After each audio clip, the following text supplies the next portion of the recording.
So that is start a big work right now, and that work is meal prep, right? So it's been long coming, and yeah, I'm bringing you along with me. I have a lot of things to cook, um, and I'm going to be showing you in a little bit. So watch till the end, okay? If you have not subscribed, please do subscribe, and thank you for watching.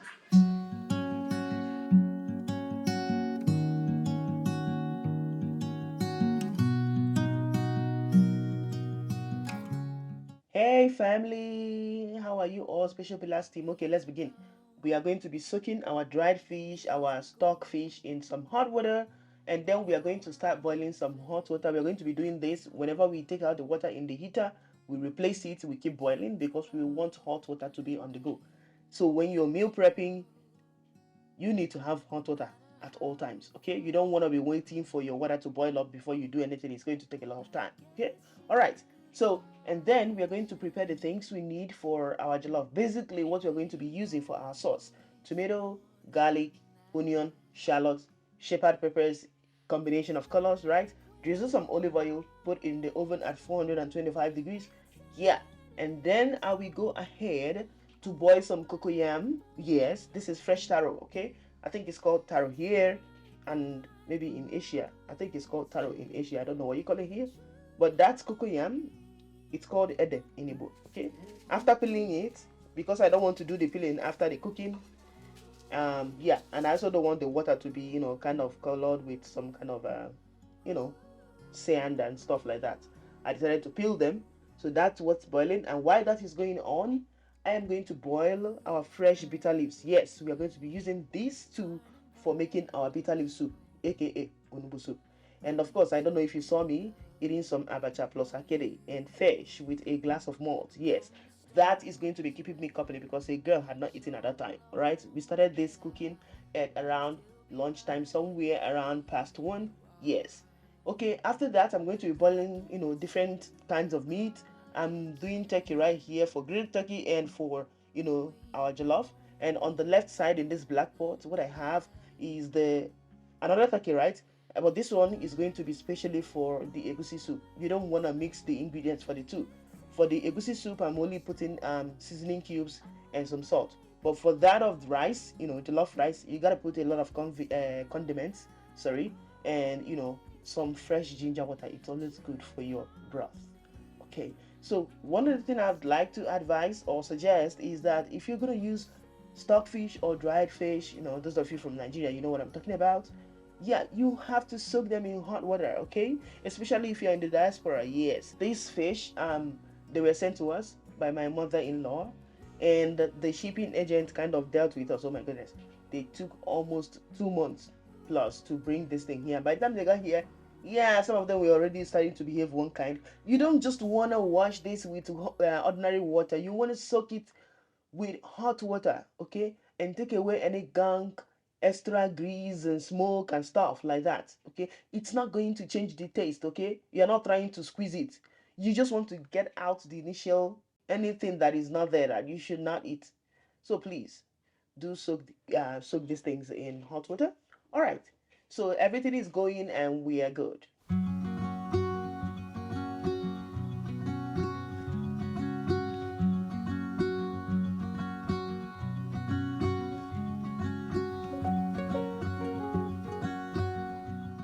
So our tomatoes are fine and roasted. I took them out and I'm going to be blending those in the blender. A couple of things are getting ready also. So I'm going to start preparing for making okra soup. The okra soup I'm going to be making today is just a little bit of, okra soup. It's not much. But anyway, it's going to be fire because I'm going to be using croaker fish to make that. In addition to some stock fish and dry fish. But right now, let's make our onubu soup. As you could see, I poured some hot water already inside the pot and right now it's already boiling. Why? Because the water is hot. Okay, I'm not going to have to wait for this water to start boiling before I start putting things. All right, so basically just put all your ingredients. The two ingredients that you're probably not aware of, or I think you may be aware of if you really love cooking onubu soup, ogirishi. Yes, ogirishi. That's the oil bean that smells like, that kind of thing. Is it oil bean now? I think it's oil bean paste, something like that. Anyway, that's what I just put. My mom sent these to me.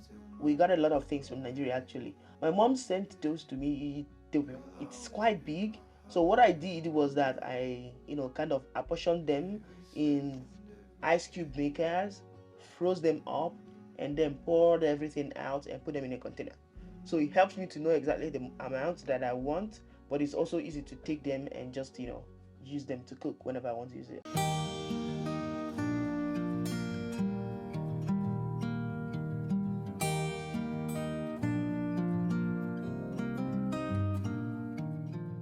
And that our meat is ready. I'm going to keep that. And right now, we are going to start boiling our beans because we are also going to be making chili today. Yes, I like to wash my beans first before putting them in water. And after boiling them for a little while, I'm still going to throw them out and throw the initial water out because, man, I don't know, the initial water you get from that mix is just, it looks somehow. I don't like it. So, and it kind of helps with gas as well. Okay, so here is our onubu soup going. Are you not loving it already? Yeah, and then I'm going to add all kinds of assorted meat. I have towel, I have goat meat. That's what I'm using. That is it called beef shaki now? Yes, beef shaki and goat meat. So that's me, throwing out the first water from the beans, and I put another water, and then I'm going to put that on fire to just cook down.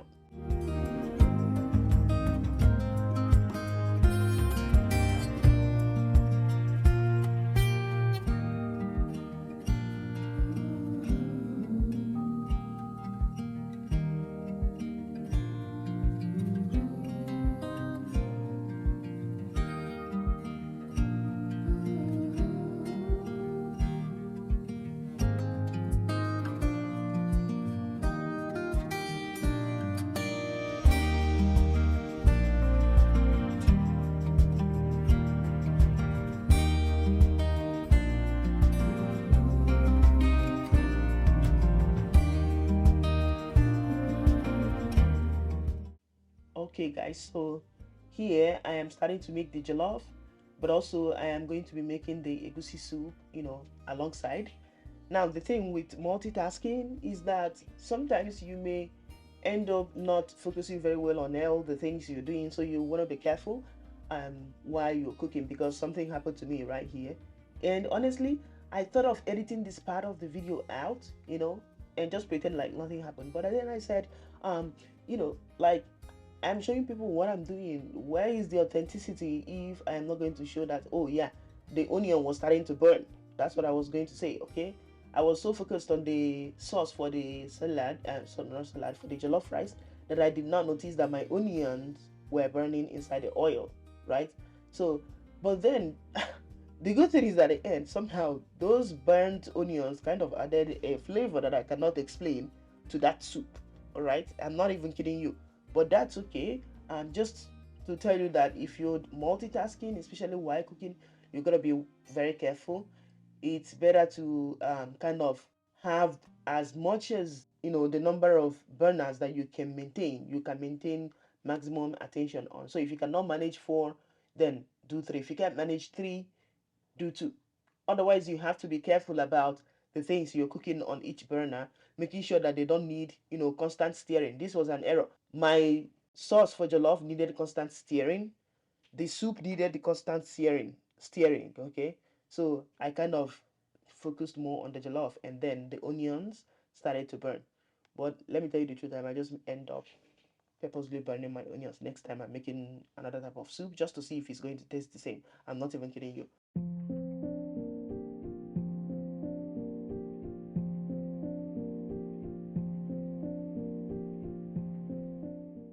Okay, so here I have obey in this house. Yes, I don't know the English name of obey.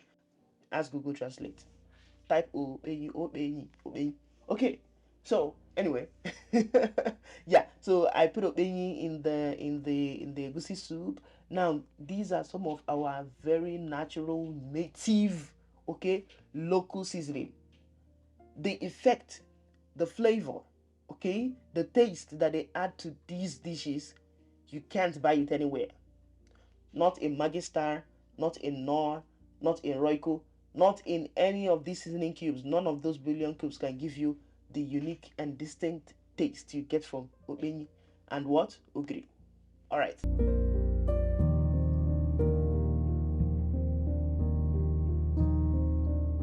So here I am using chard instead of ugu for my okra soup. Okay, but the thing is, and for the egusi soup as well, I don't really like it. I thought this chard was going to be the best replacement for ugu, but honestly, guys, this thing, it shrivels up very quickly. It's too soft. After the day you cook the soup, don't even bother. My suggestion for replacement for ugu would be what? Bak choy. Say it again. Not bak. Sorry, not bak choy. Bok choy. Bok choy. That's a Chinese vegetable. You know the ones that look like bell, not the green bell ones. The ones with white stalk that look like bells. Yeah, exactly. The leaves are dark green, sort of. Okay, that is the best replacement. They kind of retain that crunchiness, unlike the other vegetables I've ever tried to use. Spinach is even the worst. Spinach is only good for vegetable soup, okay? Because you're going to be combining with okazi and every other thing. All right, so here is our okra. I just usually just fry the okra a little bit, and then I add my dry fish and every other thing. Crayfish is a must for almost all Nigerian foods. If you don't want like crayfish, if you're allergic to fish or seafood, then you can use meat or any other thing. You can even make it like that with vegetable stock. Okay? All right.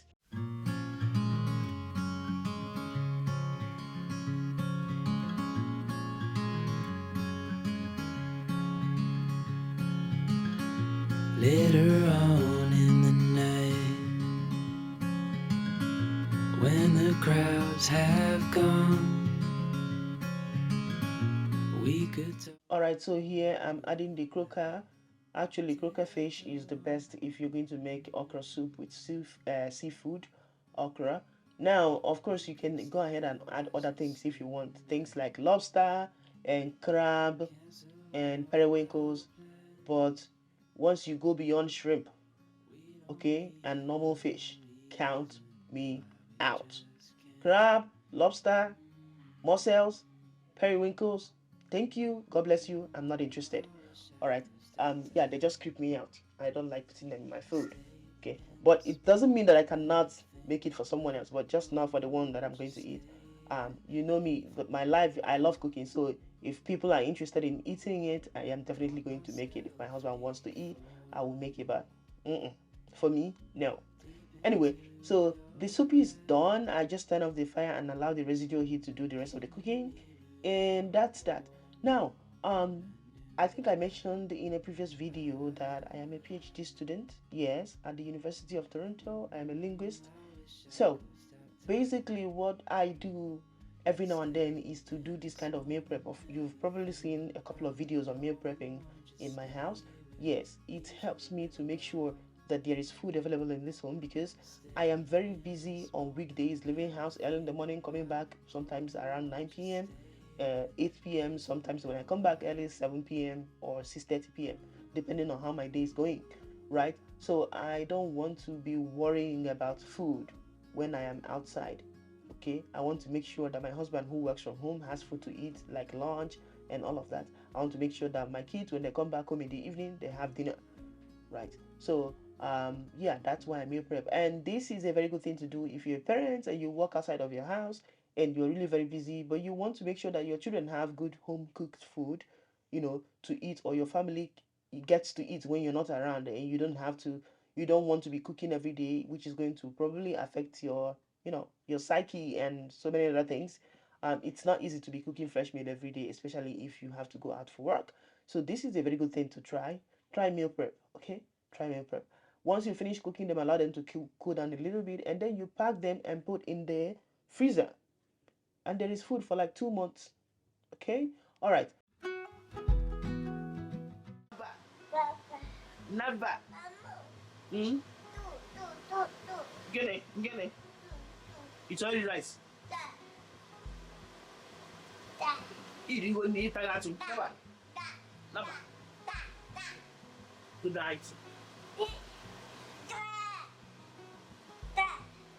No. No. So here I am making chili, okay? That was my daily dose of sunshine, okay? At this point, it was late. We had prayed. Everybody had eaten from the jollof rice, gone to bed, taken their shower, brushed their teeth. But this young man refused to sleep. He wanted more rice. Anyway, so here I am combining this uh, black-eyed beans with some red kidney beans. This is fabulous. You gotta try this, okay? If you feel like when you give your children beans to take to school, they bring it back home, or when you put it in the thermos container, right, it starts to smell, then try making a chili way, okay? All you need would be some red peppers and some tomatoes. You know, just follow the method I used to cook the beans. Use ground beef, and some seasoning, salt, pepper, just one bouillon cube. Mix everything together with some onions or shallots to fry again on the fire in your oil, palm oil if you like, but I like to use palm oil. Okay, you can also use just groundnut oil or any cooking oil of your choice. And once you mix everything, please don't forget to put some fresh basil. That's the best. Okay, it just takes it to another level, and you're done. Put in the beans, mix everything, put a little water, allow it to cook down together, and then the food is ready. You can eat this with fried plantains. It is very yummy. I promise you, when you put it in the thermos container and give to your child to take to school, when they open it at school, it's not going to smell. Because why? You have gotten rid of all of the smell. And finally, for the day, I am making this chicken mushroom sauce. I've lived in Hong Kong for 9 years. I'm a permanent resident from Hong Kong. And so I learned some of their dishes, and I just put a little twist. I don't even need all of the things they use, okay, to make all these wonderful dishes. So I simply put a twist. All I had in terms of sauces, because they use a lot of sauces. Oh my goodness. I think Asian people like sauces. The only sauce I had in the house was oyster sauce, but that was what I used, and this thing turned out so amazing. Okay, you need mushrooms and some carrots, some chicken breast, okay, boneless, and then of course, black pepper, salt, um, olive oil, and that's that. Okay, with some onion, yeah, and then your oyster sauce, and you are done. Put a little water after stirring this, and just allow it to cook down. You can use this to eat your Chinese rice or jasmine rice, whichever one, because I love jasmine rice. It's sticky and it tastes very nice. It's good for this kind of Asian sauces, okay? All right. So that's all we have for today. That's all we have for today. I hope you enjoyed this video.